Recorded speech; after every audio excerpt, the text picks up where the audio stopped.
আসসালামু আলাইকুম প্রিয় দর্শক, আমি ডাক্তার মনিরুল ইসলাম আছি আপনাদের সাথে। আজকে আমরা পুলেট ফার্ম ব্যবস্থাপনা নিয়ে বিস্তারিত আলোচনা করব। কোনো স্থাপনা নির্মাণের ক্ষেত্রে স্থাপনাটি কতটুকু মজবুত বা শক্ত হবে তা নির্ভর করে ওই স্থাপনার ফাউন্ডেশনের উপর। সেরূপভাবে আমাদের লেয়ার ফার্মের ক্ষেত্রে লেয়ার ফার্মে কত দীর্ঘ সময় ধরে মুরগিটি ডিম দিবে এবং তার আয়ুকাল থাকবে তা নির্ভর করে লেয়ার ফার্মের পুলেট ফার্মিংয়ের সময়, অর্থাৎ পুলেট ফার্ম ব্যবস্থাপনা আমরা যত ভালোভাবে করতে পারবো তত ভালো আমাদের লেয়ার ফার্ম থাকবে। লেয়ার ফার্মে যে অভিযোগগুলো আমরা সবসময় পেয়ে থাকি যে সহজেই অর্থাৎ 24 সপ্তাহ বয়সে মুরগির ফুল প্রোডাকশন আসতেছে না এবং লেট প্রোডাকশনে আসতেছে, অর্থাৎ 18 সপ্তাহ চলে যাচ্ছে, 20 সপ্তাহ পড়ে যাচ্ছে, কিন্তু এখনও মুরগির ডিম আসতেছে না। সেই কারণগুলো আমরা আজকে ভিডিওতে আলোচনা করব। চলুন আমরা ফার্মটি ঘুরে দেখি এবং সম্পূর্ণ ভিডিওটি দেখতে থাকি। যারা আমার চ্যানেলটি সাবস্ক্রাইব করে নাই তারা সাবস্ক্রাইব করে আসুন। আপনাদের সাবস্ক্রাইবে আমাদের নতুন ভিডিও দিতে উৎসাহ দেবে। পুলেট ফার্মের ক্ষেত্রে আমাদের যে বিষয়টা নিয়মিত করতে হবে তা প্রতি সপ্তাহে অন্তর অন্তর মুরগির ওজন দিতে হবে এবং মুরগির ওজন চার্ট অনুযায়ী আমাদের মুরগির ওজন ঠিক আছে কিনা তা নির্ধারণ করতে হবে। সেই ক্ষেত্রে মুরগিগুলো গ্রুপ করে মুরগির ওজন দিতে হবে। মুরগিগুলা ঘন করা যাবে না। অতিরিক্ত ঘন মুরগি বা হাই ডেন্সিটি মুরগির যে কোনো অসুখের আতুরঘর। যত মুরগি ঘন থাকবে সেই ক্ষেত্রে মুরগির ঘরে গ্যাস ফর্ম করবে এবং মুরগির হাই ডেন্সিটির কারণে মুরগিতে যে কোনো ধরনের রোগাক্রান্ত হতে পারে। সেই ক্ষেত্রে আপনারা যে কমন প্রবলেমটার ভিতর দিয়ে যান সেটা হলো মুরগির বুক শুকিয়ে যায়। বুক শুকনো রোগ বলেন আপনার সেটা মূলত এন্টারাইটিস হওয়ার কারণে মুরগির বুক শুকিয়ে যায় এবং সেই ক্ষেত্রে অধিক ঘন থাকার কারণে মেডিসিনগুলো খুব সহজেই কাজ করতে পারে না।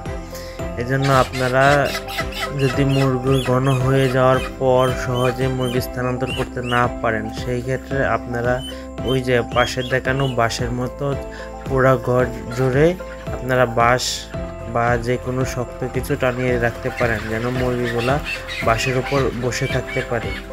সেই ক্ষেত্রে দেখা যাবে যে মুরগির ঘনত্বটা কিছুটা কমে গেছে। আর যত দ্রুত সম্ভব আপনারা খাঁচা রেডি করে মুরগিগুলো খাঁচায় তুলে ফেলবেন। আমরা আরও একটা ভুল করে থাকি, যেন মুরগিতে খাঁচায় তোলার পূর্বে আমরা মুরগির ঘরে লাইট অফ করি না, মুরগিতে খাঁচায় তোলার পর একবারে লাইটিং অফ করি। সেই ক্ষেত্রে দেখা যাচ্ছে যে অনেক সময় মুরগির বিভিন্ন সমস্যার কারণে বা আমাদের খাঁচা রেডি করতে দেরি হওয়াতে মুরগিতে 13 সপ্তাহ 14 সপ্তাহ অনেক সময় 15 সপ্তাহ চলে যায়, খাঁচায় মুরগি তুলতে পারা যাচ্ছে না। সেই ক্ষেত্রে যদি আপনারা খাঁচায় তোলার পর লাইট অফ করেন তাহলে মুরগির লাইটিংটা অনেক বেশি হয়ে যায় এবং সেই লাইটের প্রভাবটা পড়বে আপনার 30 সপ্তাহ বয়সের পর থেকে। তখন দেখবেন যে মুরগিতে দ্রুত প্রলাপস হচ্ছে এবং ঘন ঘন প্রলাপস হচ্ছে এবং কোনোভাবে আপনার তা কারেকশন করা যাবে না। সেই জন্য আপনাদেরকে আমার উপদেশ থাকবে যে প্রথম সপ্তাহ থেকেই আধা ঘন্টা করে লাইট কমিয়ে রাখবেন। রাতের বেলা আধা ঘন্টা করে লাইট কম দেবেন, যেন প্রতি সপ্তাহে আধা ঘন্টা কমতে 8 সপ্তাহ বা 9 সপ্তাহের ভিতর আপনারা রাতের আলো অর্থাৎ কৃত্রিম আলো সম্পূর্ণরূপে বন্ধ করে দিবেন এবং দিনের আলোয় মুরগির সব ধরনের খাবার পানি দিয়ে রাখবেন। মুরগির যতটুকু খাবার প্রয়োজন সে দিনের আলোতেই সে গ্রহণ করবে। সব কিছু দেখার পরেও যদি আপনি 14 থেকে 15 সপ্তাহে গিয়ে মুরগির ওজন দিয়ে দেখেন যদি তার বডি ওয়েট চার্টের চেয়ে মুরগির ওজন কম, সেই ক্ষেত্রে আপনারা মুরগির গ্রোয়ার ফিডের সাথে অতিরিক্ত হিসেবে ফিশ প্রোটিন অ্যাড করতে পারেন।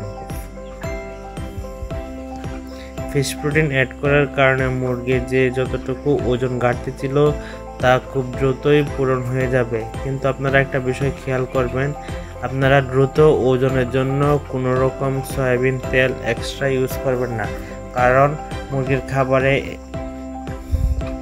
এমনিতেই অনেক সয়া প্রোটিন এবং সয়াবিন অয়েল ইউজ করা হয়। সেই ক্ষেত্রে যদি আরও সয়াবিন তেল আপনারা এক্সট্রা ইউজ করেন সেই ক্ষেত্রে মুরগিতে ফ্যাটের পার্সেন্ট অনেক বেড়ে যাবে, যা হিট স্ট্রোকের অন্যতম কারণ।